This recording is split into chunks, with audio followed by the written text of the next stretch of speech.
45 meter dari pelabuhan. Jadi ini ada pelabuhan, gitu ya. Ada pelabuhan, gitu ya.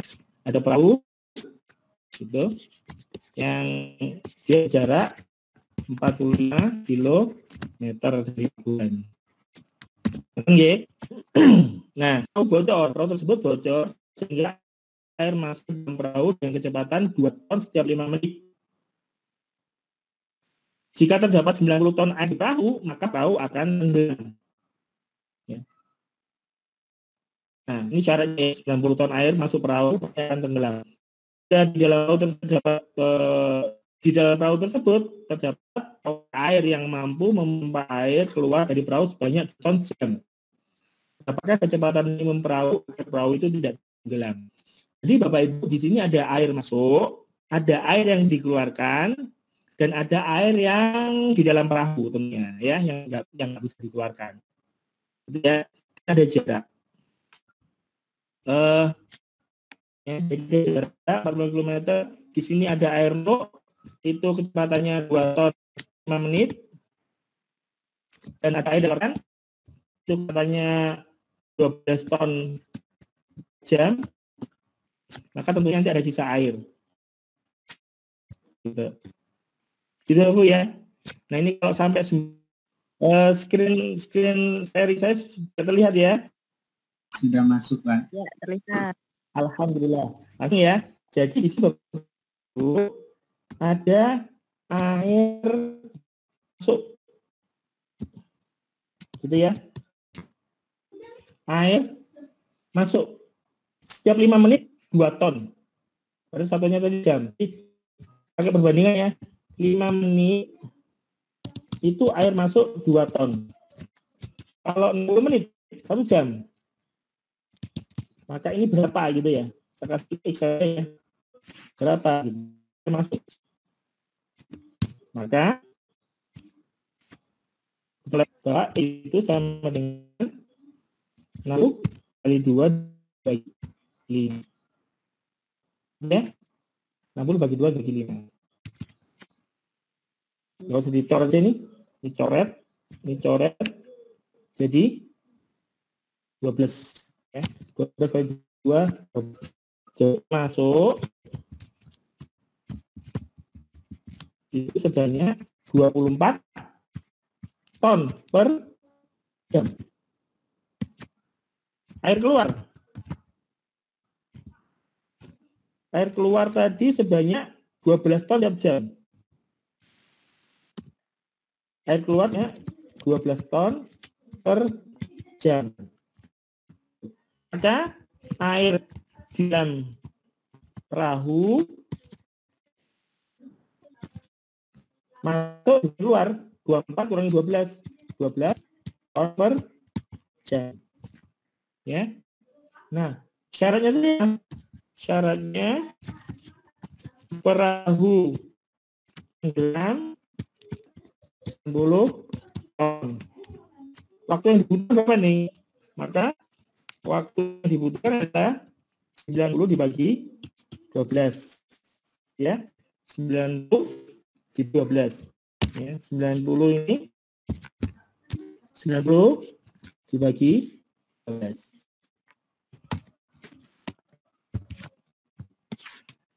Kok tidak ada saya? Saya khawatir suara saya nggak terdengar. Terdengar Pak. Action Bapak Ibu. Terdengar.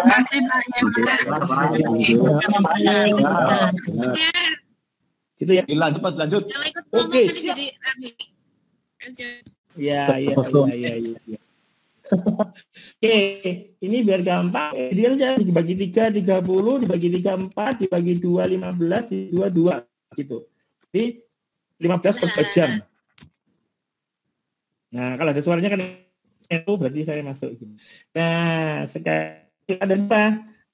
Jarak, ya jaraknya itu 45 kilometer. Waktu dia butuh tenggelam, waktu yang dibutuhkan untuk tenggelam itu 15 per 2, 15 per 2 jam. Jadi kecepatannya itu adalah 45 dibagi 15 per 2 atau 4 kali 2 per 15.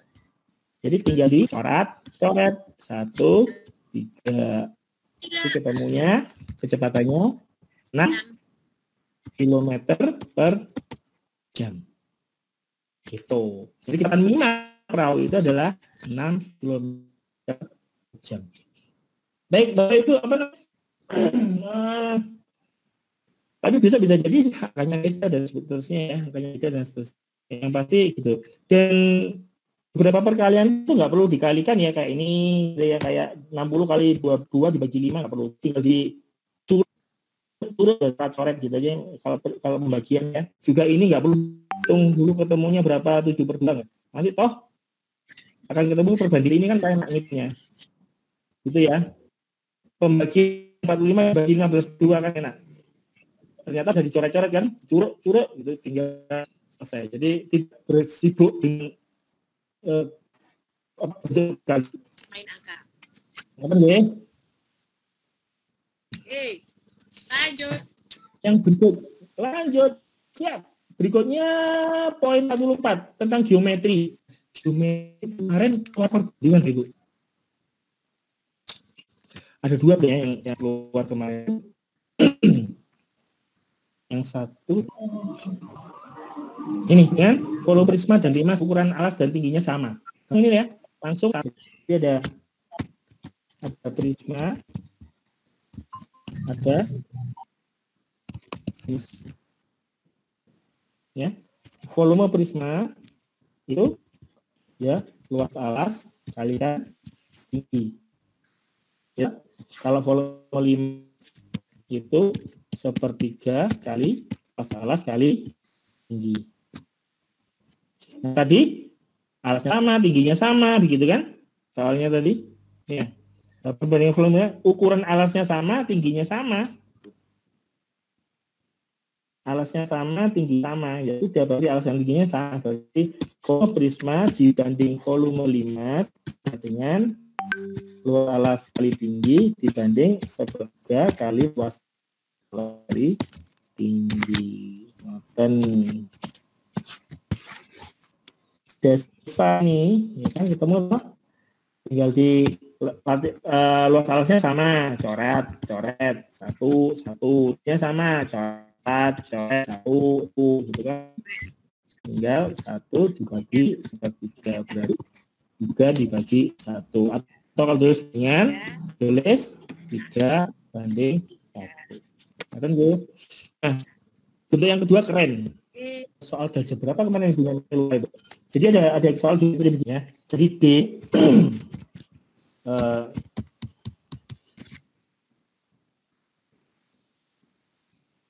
alhamdulillah terang. Benar. Jadi D itu titik tengah AB. F E itu titik tengah BC. Dan F itu titik tengah BD. Nathan. Ya. Tentukan pertanyaan itu. Tentukan perbandingan segitiga DFE dan segitiga ABC. Ya.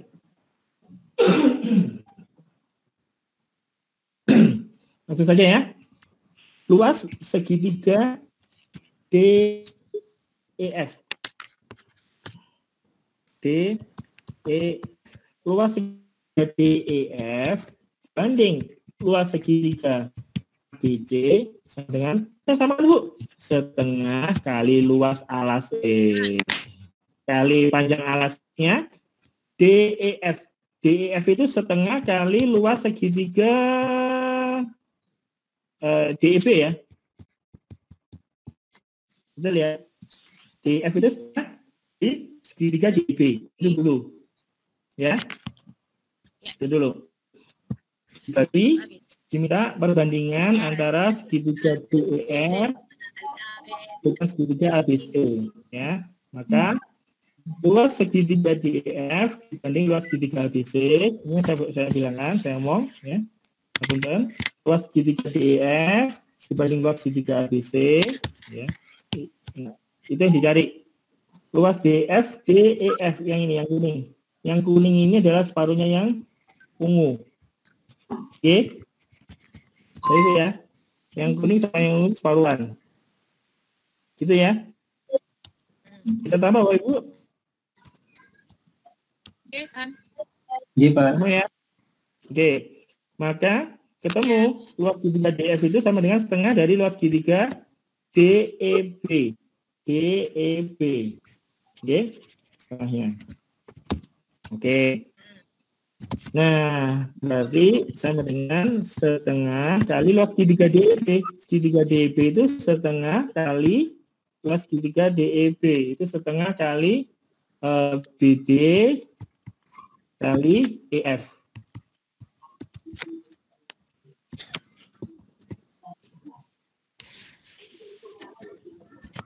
Gitu ya. Luas segitiga DEB itu setengah alas paling tinggi, alasnya BD, tingginya EF, gitu. Dibagi setengah dari AB dibanding DD. Nah, CC ini bisa disederhanakan setengah sama setengah dibagi ya, bisa ya. Dicurek, bisa ya. Bisa tulis, bisa cepat. Oke. Nah, bagaimana hubungan BD dengan AB? BD dengan AB. BD dengan AB. Hubungannya gimana nih? BD dengan AB. Setengahnya kan? Ya. Berarti BD. Sudah Pak, sudah. Monggo dilanjut. Oh, ini ketekan kayaknya Bunyami ada hidden screen tuh. Kayaknya ketekan itu. Ngapunten.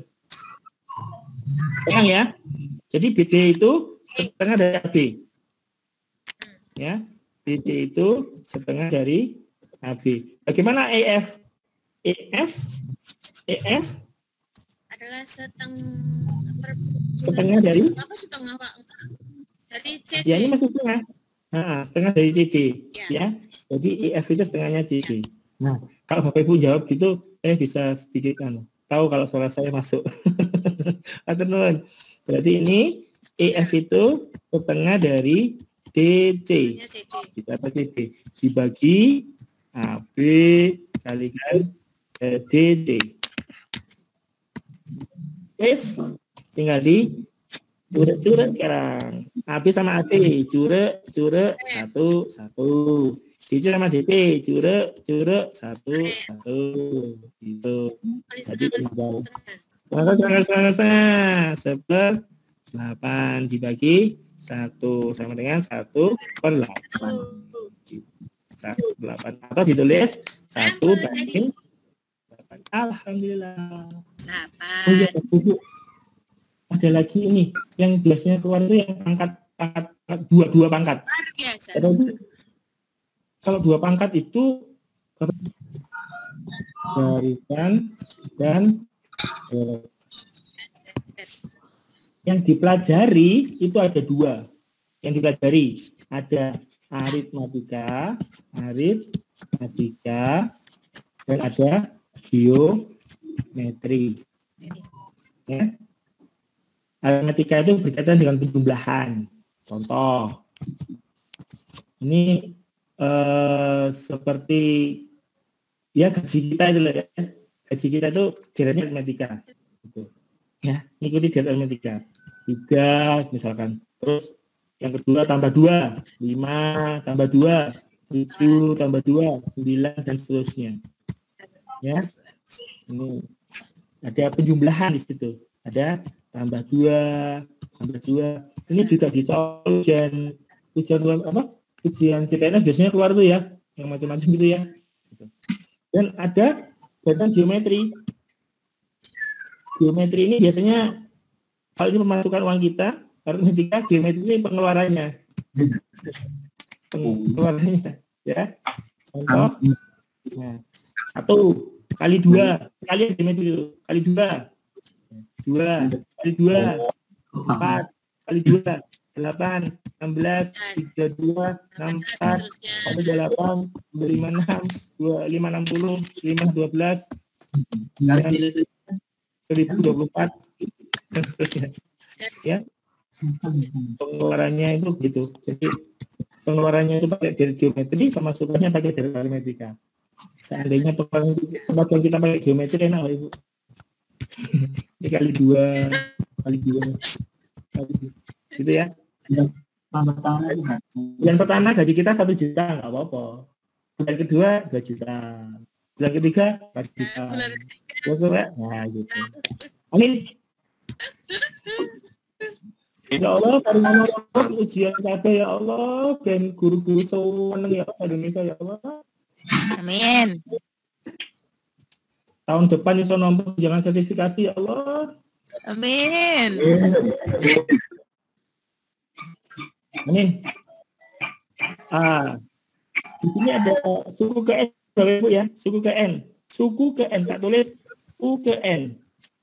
Suku ke N itu sama dengan suku pertama ini kan ngasih A ditambahkan dengan N-1 kali beda. N-nya ini suku ke, B-nya ini beda, 2 gitu ya.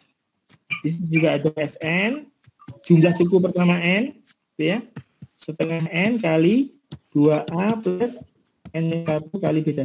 Aduh Pak Fajar, rumusnya apa ae iki? Moh aku mau rumus-rumus aku. Sumpah aku rumus itu terus. Lebih gampang bawang, lombok, tomat, tak ulek, mari wis.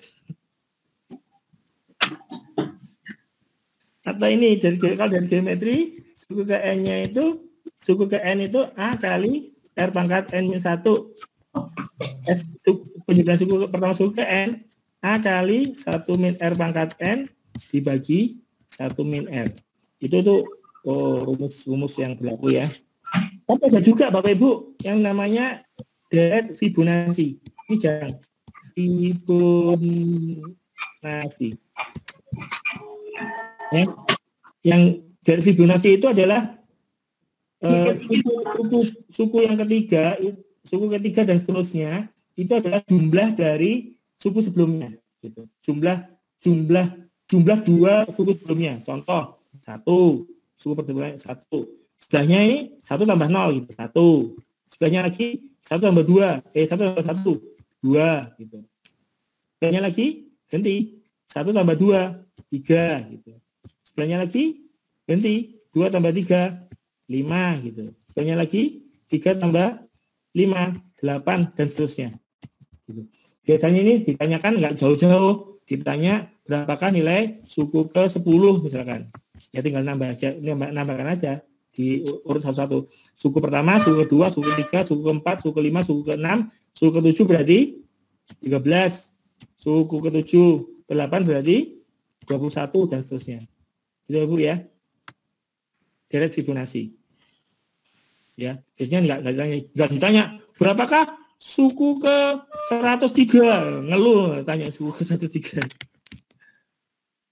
Bapak Ibu, suara saya terdengar ya? Terdengar Pak. Iya Bapak, Oke. terdengar. Alhamdulillah. Penjelasan kok. Oh iya. Contoh ini sekarang.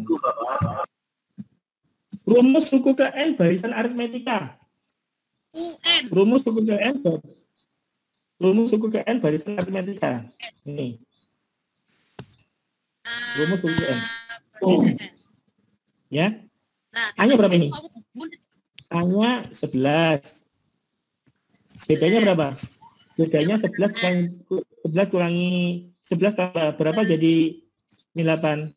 8. 3. Min 3 bedanya. Gitu ya. Ditanya suku ke N. U ke N itu adalah A ditambah N-1 kali beda. Suku ke N 11 ditambah N-1 kali bedanya. Bedanya min 3. Min kali N 11 ditambah min kali N. Min ya. Sorry. Min 3N. Min 3N.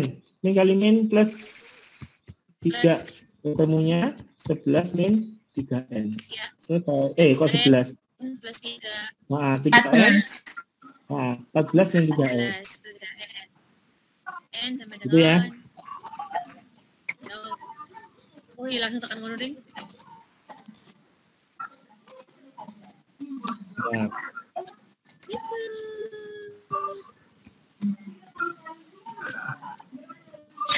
kemudian suatu barisan aritmetika. Nah, Bapak Ibu kalau ketemu soal seperti ini, nanti tidak perlu lagi mencari suku ke pertama ya. Kemudian suatu barisan aritmetika jumlah suku ke-5 dan suku ke-6-nya adalah 24. Gitu. Jadi, karena aritmetika itu kan ditambah Bu ya, ditambah begitu ya, dan seterusnya. Hanya gini, suku ketiga itu bisa diperoleh suku kedua ditambah beda. Betul nggak? Iya, Pak. Ya. Iya, ya. Suku ketujuh itu sama dengan suku ke-6 ditambah beda. Iya. Betul ya? Suku ke-8 itu sama dengan suku ke-5 ditambah beda. Bedanya ada berapa, Mary? Dari 5 ke 8? 5, 6, 8. Tadi beda. Nah, ini bisa kita manfaatkan. Ya, suatu bahasa Amerika jumlah suku ke-5 dan suku ke-6. Suku ke-5, U5 ditambah dengan U6 adalah 24. Gitu. U6 itu, U5 tambah 1 kan? U5 tambah 1 beda toh? Jadi ini U5 ditambah U6 itu adalah U5 ditambah 1 beda. Sama dengan 24. U5-nya adalah 2 U yang ke-5 ditambah bedanya berapa tadi? Dengan beda 2. sama dengan 24. Berarti 2 U5 itu sama dengan 24 kali 2. 22. Jadi U ke-5 sama dengan 22 bagi 2. 11. U5 itu 11. Penuh. Suku ke-15. U15. Baru satu lagi. U15 itu adalah suku ke-5 ditambah berapa beda? 5, 6, 7, 8, 9, 10, 11. Ada 10 ya? 10 Ya. beda. Maka U ke-15 itu sama dengan suku 5 tadi berapa? 11 ditambah 10 kali bedanya 2. 20 ditambah 11 sama dengan 31. 31. Insya Allah. Gitu. Jadi bisa dimanfaatkan. Kuncinya di sini. Ini bisa dimanfaatkan biar cepat. Gitu.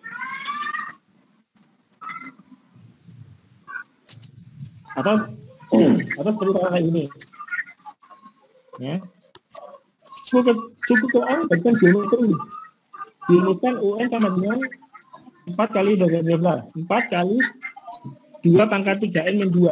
Maka suku ketiganya, suku ketiga dari UN-nya ganti 3 sama dengan 4 kali 2 pangkat 3 kali 2. 2. N-nya diganti dengan angka 2. Oke. Jadi suku ketiga adalah 4 dikalikan 2 pangkat 2 kali 3, 6 kurang 2, 4. Betul ya? Ini nggak sulit dong. 2 pangkat apa? 4 ini 2 pangkat 2 dikalikan 2 pangkat 4. Ketemunya 2 pangkat 6. Berapa 2 pangkat 6? 2 pangkat 6. Yaitu? Yuk. Yuk. Yuk. Bapak Ibu punya memori HP kan? 64 tuh. Oh, maaf Bapak Ibu. Yang ditanyakan suku berapa ini? 3. 3. Jadi harusnya 3 ya? 3-nya. Ya kan suku 3 itu N-nya 3 ya? 3 kali 3 9. 9 kali 2 Iya. 7. 7. Ya. 2 pangkat 7. Oke, 2 pangkat 9. Paling gampang kali ini 500 12. Karena dia ada di ujung tuh. Ada di ujung. Kenapa, Pak? Satu aja. Oke, mau silakan. Bapak Ibu sudah paham kan trigonometri itu hanya berlaku pada segitiga siku-siku. Jika di sini ada sudut alfa, ya, dia melihat ke depan. Ini depannya. Sedangkan ini adalah samping sudut. Ini adalah samping sudut. Ini adalah depan sudut. Dan di depannya sudut siku-siku, ini mesti sisi miring.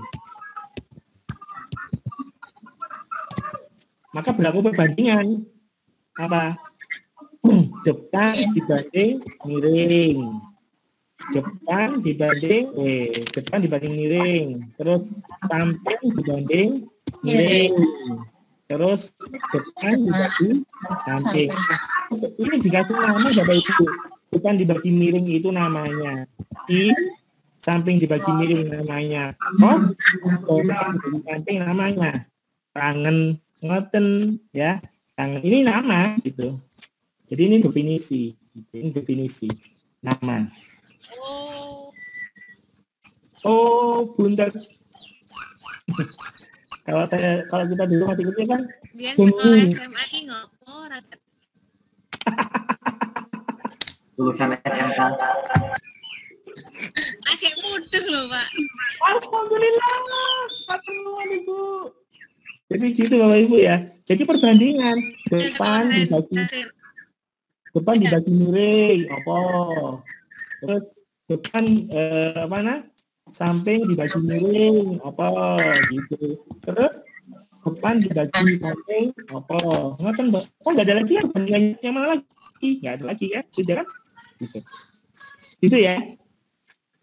Oke, Pak.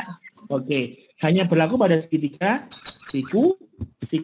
Kalau tidak siku-siku, tidak berlaku. Contoh, gunung.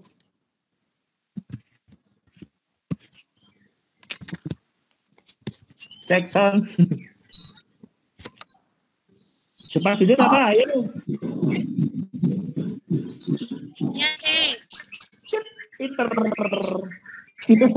Sampai sudut. B.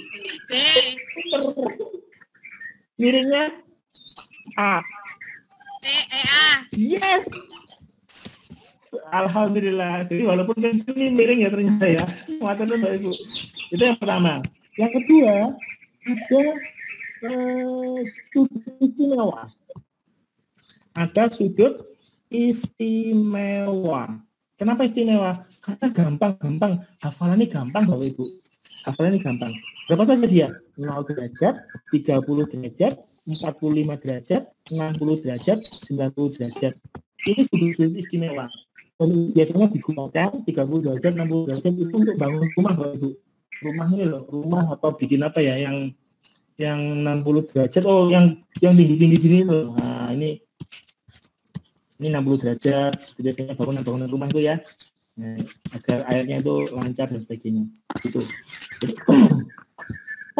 nanti kalau ditanyakan 25 derajat, orang mungkin dia bukan sudut istimewa, gitu ya. Kenapa istimewa? Karena dia gampang dihafal. Tadi ada berapa Ibu? Ada 3 ya. Ada sin, ada cos, dan ada tangen. Gitu ya. Tangen Bapak Ibu. Tangen. Ada 0 derajat, ada 30 derajat, ada 45 derajat, ada 60 derajat, dan ada 90 derajat. Aduh Pak, siapa mana tabel lagi? Gampang Bapak Ibu. Kasih aja semuanya, kasih setengah.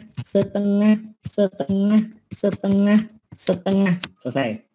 Setelah itu mulai dari sini tambahkan akar 0, akar 1, akar 2, akar 3, akar 4. Selesai udah, itu cara ngafalkannya. Oke, akar 0 berapa? 0. 0 kali setengah? Ya 0. Berarti sin 0, 0. Berarti nilai dari sin 0 derajat itu sama dengan 0. Ngerti nggih? Suara saya terdengar Mbak ya? Cek Bapak Ibu. Oke, Pak. Dengar, Pak. Akar 1 berapa? Akar 1 1 kali setengah. Yo, setengah. Akar 2 tetap ditulis setengah akar 2. Akar 3 tetap ditulis setengah akar 3. Akar 4. Akar 4 itu 2 kali setengah. Yo 1. Selesai. Itu cara karena kayaknya besok nggak boleh pakai kalkulator ya. Waktu masuk di ruangan ujian. Kalau kos gimana, Pak? Kalau kos ditulis dibalik dari kanan ke kiri. Ditulisnya dari kanan ke kiri. Maksudnya, Pak, ditulis caranya. Ditulis 1. Keliru. 1, terus setengah akar 3, terus setengah akar 2, terus setengah, terus 0. Gitu. Kalau tangan, Pak, tangan itu tinggal atas dibagi bawah. Gitu. 0 dibagi 1, 0. Setengah dibagi setengah akar 3, setengah dibagi setengah akar 3. Curek 1 kan? Tadi jadinya 1/4 akar 3. Setengah akar 2 dibagi setengah akar 2, 1. Setengah akar 3 dibagi setengah. Setengah akar 3, setengah akar 3 dibagi setengah. Curek, tinggallah akar 3. 1 dibagi 0, tak terhingga. Noten Bapak Ibu. Ya. Terus, kemarin sih soalnya begini. Si budi kecil, gitu. Tingginya 1,5 meter. Dia berdiri jarak 6 meter. Di depannya ada tiang bendera. Di depannya ada tiang bendera. Gitu. Ya. Gitu. Terus Budi melihat sudutnya, sudutnya ini 45 derajat. Per tingginya berapakah tinggi tiang bendera? Bapak Ibu punya gambarnya dengan soal seperti ini ya?